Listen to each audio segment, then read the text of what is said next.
Welcome to our Listen, Learn, and Lead series, where we interview many of our outstanding leaders across the entire Naval Postgraduate School campus. Today, we have Dr. Brian Bingham. Dr. Bingham is an associate professor of mechanical and aerospace engineering. He earned his PhD in mechanical engineering from MIT in 2003 and worked at Woods Hole Oceanographic Institute in deep submergence lab work. And he came to us from the University of Hawaii. Dr. Bingham is also the director of CRUSER, the important consortium for robotics and unmanned systems education and research. And we are in one of the labs that Dr. Bingham leads and in which many of his students do their research. So Dr. Bingham, welcome. Thank you. First of all, let me thank you for being here and having us an opportunity to have a share in the learning of the things that you're doing and that your students are doing and leading. Before I do that, though, tell me about how you got into this work and some of your own background that would let us know how you got here. Sure. Well, thank you for having me. I think this is a great initiative that you and your team put together. So the way that I got here to Monterey is certainly an evolved route, not a planned route. And so in graduate school, this was in the late 90s, early 2000s. That's when we first started seeing some of the stuff you see around here at the table, these small unmanned underwater systems. We call them autonomous underwater vehicles. So the convergence of some of the technology, and at the time, that was applications of some of the academic things I was really interested in. And frankly, it was a very neat time to be involved with new technology. And so I've been kind of, no pun intended, riding that wave ever since, in the sense that it's something I'm really passionate about working in the ocean, under the ocean, and I've had tons of opportunities and great mentorship along the way to be able to continue to do that. And NPS is, the reason I came to NPS is because of its experience in this world and because of the unique defense challenges that we have in operating these kinds of systems, specifically ocean robotics. So let's drill down a bit into that area. So underwater unmanned systems, certainly they have been around for a while. We've had unmanned systems in the air around for a while. What is it that's new about this? What is it that you're trying to accomplish here for making them more effective and more useful? You're exactly right. And Admiral Rick Williams, and I like to talk about the fact that, you know, it's been a very quick transition over the last 25 years in getting into unmanned systems. And that, you know, we've talked about these kinds of applications for a long time, and we're starting to see them come to fruition. And I think some of the same problems are there. You know, underwater, we don't have GPS, so we need to worry about navigation. Precision navigation and timing is one of those, and the Navy has a long history of dealing with those kinds of problems. And underwater, we don't have access to GPS satellites, so how do we navigate? How do we deal with timing issues? So those are still persistent problems, but as the technology's gotten better and better, we're able to do so much more. So we're able to get multiple vehicles working together. We're able to get underwater vehicles coordinated with surface vehicles and air vehicles, sort of multi-domain, looking at you know, what we talk about as swarms of vehicles. So we're nowhere near the end of it. I would say when I got into it, building new vehicles was a challenge. Now we can really buy these vehicles and start to do really interesting things with them. So what's interesting is that you're not only talking about the actual vehicles, but as you have just described, talking about how they can work with each other and integrate, for lack of a better phrase, and synergize and optimize what they can all do together in some sort of a system, of an unmanned system. 100%. And then we're seeing the human-machine teaming aspects of these. You know, how do we get men and women at sea to be able to conceptualize how to use these new tools? And how do we make it so that it's smooth and effective for them to use them and to build trust in those unmanned systems? So one of the things that is evident with your program in CRUSER, Dr. Bingham, is that the Secretary of the Navy has had a great deal of interest in this entire area of work. What is it that has impressed you about the sponsors involved in all of that, and how the Navy has been talking with you and dealing with you with their questions? Because this is an all of Navy and all of defense capability. What has really been the way that sponsors and others have been working with you? I will say that NPS, in addition to being a sort of unique educational institution, we're also sort of unique within the naval R&D enterprise in that, our mandate is different. And we've seen the sponsors sort of come to us to complement the larger S&T enterprise and to, be almost, neutral third parties when it comes to thinking about strategy. In that, our mission is really about the students. And because of that mission, we build up an expertise around these technologies and the policies that go with them. And so being involved, one of the things that I guess I'll say that CRUSER, through the leadership of Jeff Klein and Ray Bittner, and now me as the director, we've been really involved with strategy development, both for DoD and the Department of the Navy. And that's been really rewarding to me personally, and I think a good spot for NPS because of this convergence of all of our students with this operational background and the way that they think about problems coming out of the fleet. It's really personal for them. And you combine that with the expertise we have in the technology, and it gives us it's a unique perspective that we can add to the conversations about thinking about roadmaps and master plans and strategies for the future. And so I think they've been pretty proactive in using NPS as a resource for that. So you actually bring up two excellent points. So strategy and technology and how they come together. That rather is, that's always been the case for militaries and strategies and technologies. But what do you see are some of the inflection points now for strategy and technology? What do you think is different? There are some constants always. Sure. But But what are the things that are different? What will distinguish this age as a new inflection point? So, I think that we are, and I'm not a futurist. I'm a technologist. So right. I will say that we are, I think, increasingly to the point where the platforms themselves are commodities. You can go buy especially in the aircraft domain, you can go buy an unmanned aerial vehicle that's fairly capable for a very low budget.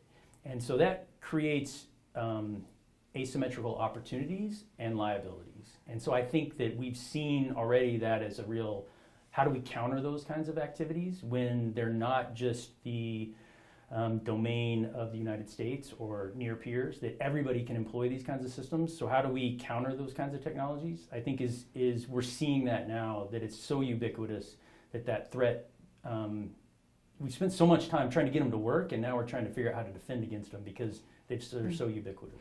Actually, again, you raise another great point. I know that Dr. Peter Deming here, Dr. Denning talks a lot about innovation adoption, and that it is not about technology as much as how people use the technology. Yeah. So that, of course, goes to the strategy issue.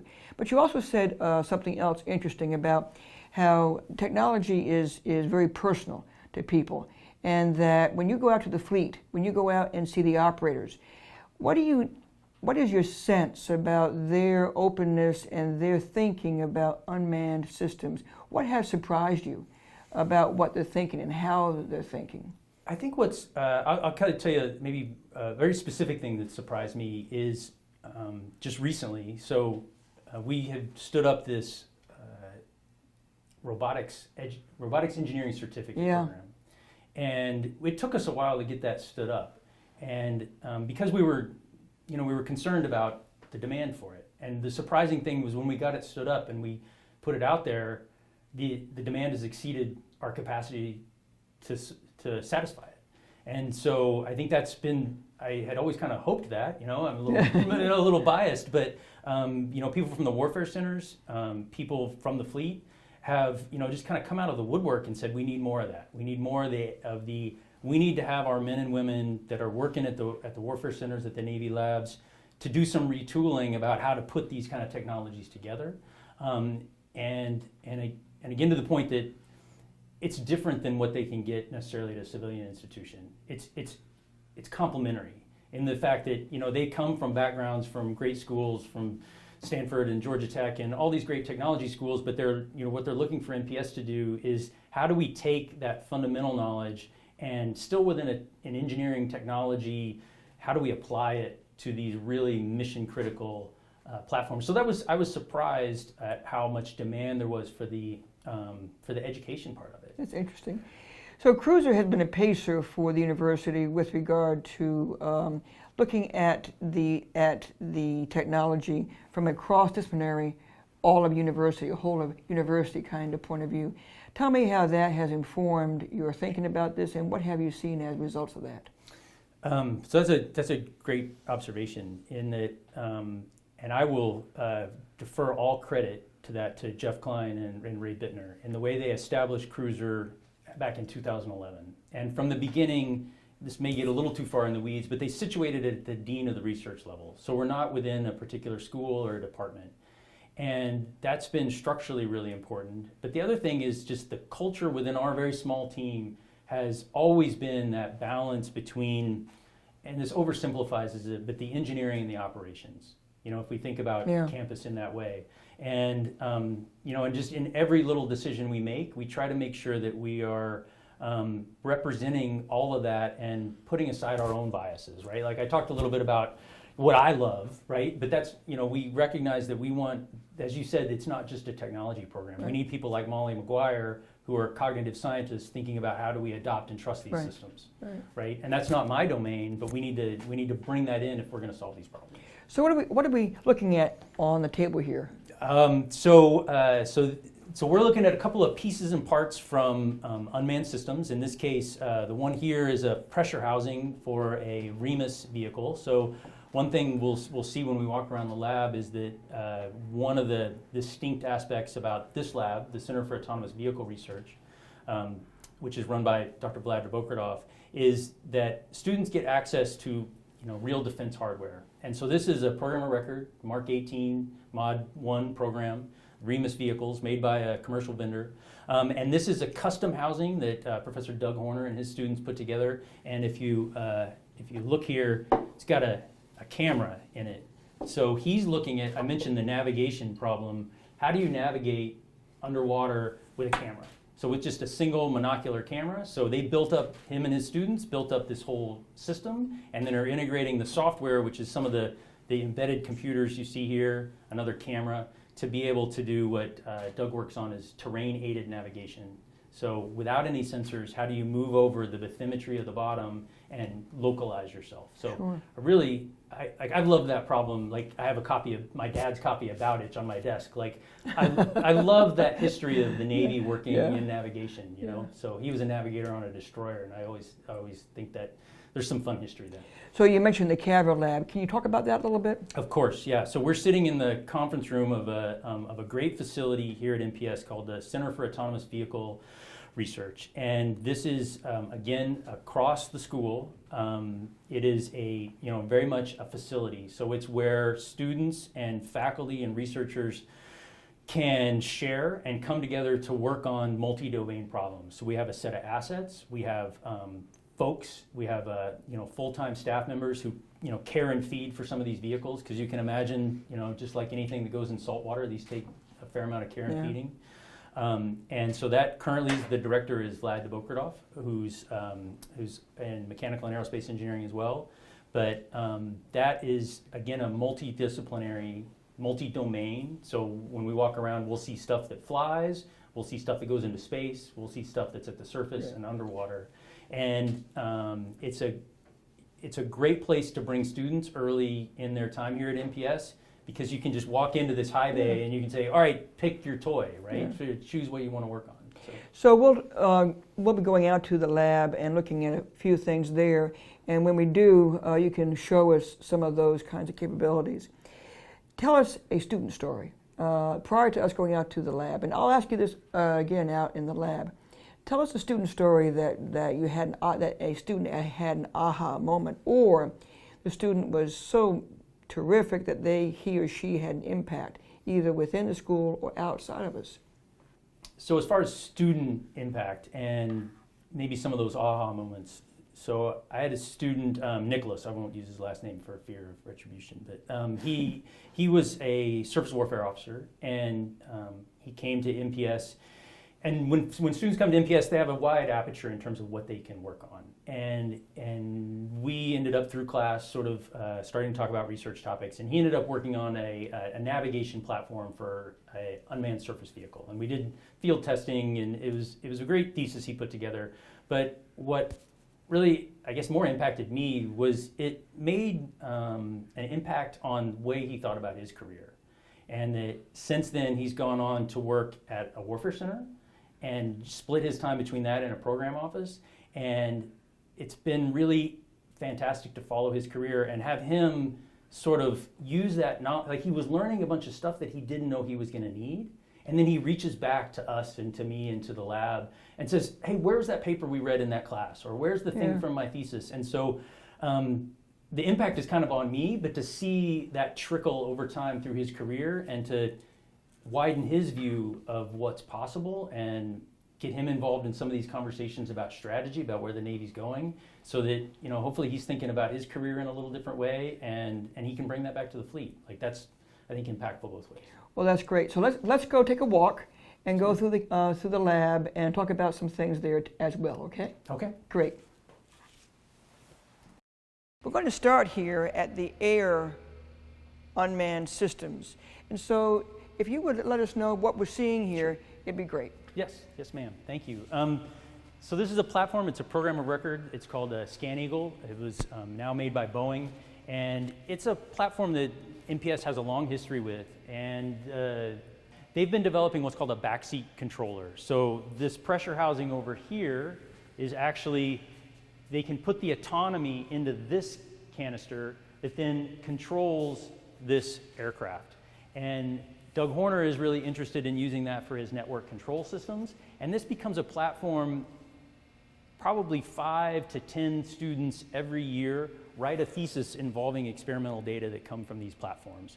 So it's a capability that we have, and it's one of the unique aspects of NPS in that students are able to access, you know, real defense hardware. So when they're doing their thesis on unmanned aerial vehicles, they're working with a Scan Eagle that they may or may not have worked with in the fleet, and that they may or may not work in the fleet when they go back to see that. So that's sort of one aspect of our air vehicles that we fly, both here and down at Camp Roberts at our field experimentation facility. These are made by a company called Hydroid, and they're also a program of record. So when students are working on a thesis project that involve these, this is the same thing that they would see if they were going to go over to Bahrain and do mine countermeasures. These are the exact, actually their vehicles are a little bit newer, but they're very similar vehicles. And again, this work is being really led by Doug Horner. And one of the unique aspects, so what we tend to do at NPS is kind of push the edge, right? So the folks who are doing mine countermeasures, and they're down there looking on the bottom for mines or mine-like objects. So what Doug and his group have been doing is actually using these under ice. And so this is actually part of the navigation system, and you'll see it's looking up because they're actually navigating relative to the ice. So they've actually deployed these up in the Arctic during ICEX 2.5 years ago now. And so this is another, I think, example of students being able to use real, authentic hardware. And I'll say not only in their thesis projects and research projects, but he teaches a class here at NPS where not only do they learn how to work these robots here in the lab, but they go out in Monterey Bay, and with the blessing of the sanctuary and everyone else, they go out and collaborating with NOAA and our friends at Monterey Bay Aquarium Research Institute, they're able to deploy these as part of their class. So in these various experiments and the lab work here, what would be an example of the interdisciplinary presence here? This would be the physics department, and who else? That's a really good question, and it's almost hard to answer because every one of them is a little bit different. But I'll use Doug Horner as an example because he's a good one for this. He got his PhD in computer science.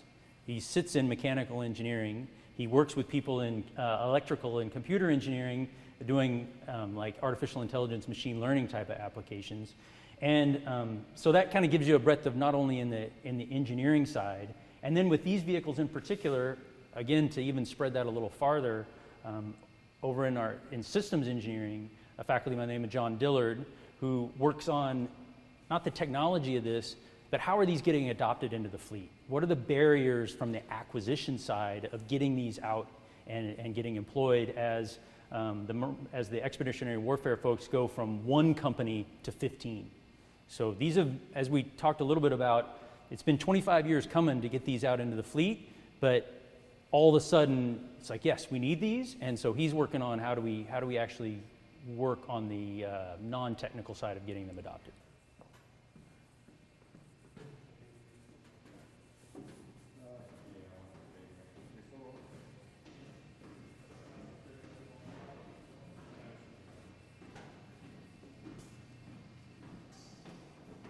These vehicles, they're workhorses. These have been around for 10 or 15 years, and some of the thesis students that operate these vehicles, they're called pioneers, and a number of students happen to be in electrical engineering, electrical and computer engineering, work with these vehicles to do like terrain navigation. So how do you, you'll see them running around on campus in better times when we're allowed to be here on campus and do experiments.